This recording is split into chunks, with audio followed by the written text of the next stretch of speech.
Good evening to our viewers in the West, and thank you for joining us. We're going to begin with breaking news tonight and that bombshell federal indictment against Steve Bannon, President Trump's former chief White House strategist, who was once described as the president's ideological soulmate. Well, tonight, Bannon is out on a $5 million bond after pleading not guilty to charges he used a charity designed to bolster one of President Trump's signature policy goals to line his own pockets. Federal agents arrested Bannon on board this 152-foot luxury yacht earlier today after prosecutors filed a damning indictment against him, accusing him, along with 3 associates, of stealing more than $1 million from a fundraising campaign designed to build a portion of President Trump's Mexican border wall. Well, tonight, the president is distancing himself from the former architect of his 2016 campaign, saying he hasn't dealt with Bannon for a long time. The explosive charges come at a major moment in this year's campaign, just hours before Joe Biden will take the stage on the final night of the Democratic National Convention to accept his party's nomination for president.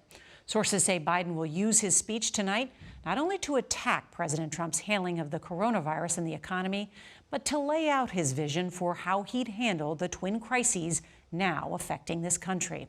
There's a lot of new reporting to get to tonight, and we have a team of correspondents standing by to cover it all. CBS's Ben Tracy is going to lead off our coverage tonight at the White House. Good evening, Ben. Nora, good evening. Tonight, the president is trying to distance himself from Bannon and from this wall project, saying that he never supported it and that he was not involved. But the president does have close ties to those who were. Law enforcement sources tell CBS News Steve Bannon was arrested on board this 152-foot luxury yacht called the Lady May off the coast of Connecticut. Fear is a form of action. Bannon apparently was a frequent visitor on the $28 million boat owned by a fugitive Chinese billionaire. Bannon was President Trump's former campaign CEO and chief strategist in the White House, someone he often praised. I like Mr. Bannon. He's a friend of mine.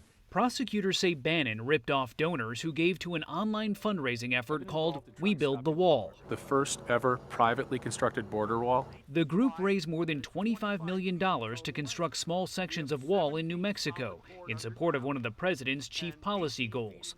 But prosecutors say Bannon and 3 other defendants orchestrated a scheme to defraud hundreds of thousands of donors. Bannon is accused of taking more than $1 million himself. Prosecutors say the group's founder, Brian Kolfage, a triple amputee veteran, took more than $350,000 in donations after promising donors he would not take a penny of compensation. Kolfage told CBS's David Begnaud last year that his operation was clean. If we were doing anything wrong, GoFundMe would shut this down in a heartbeat. Prosecutors say tens of thousands of dollars were paid to Kolfage through his wife, who flaunted their extravagant lifestyle on social media. The money paid for cosmetic surgery, a luxury SUV, and a brand new boat.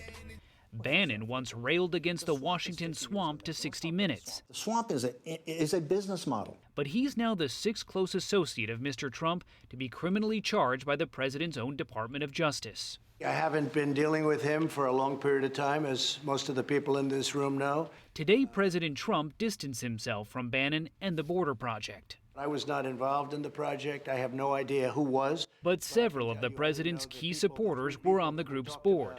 Eric Prince, the brother of Trump's education secretary Betsy DeVos, former Milwaukee Sheriff David Clark, and former Kansas Secretary of State Chris Kobach. What you guys are doing is pretty amazing.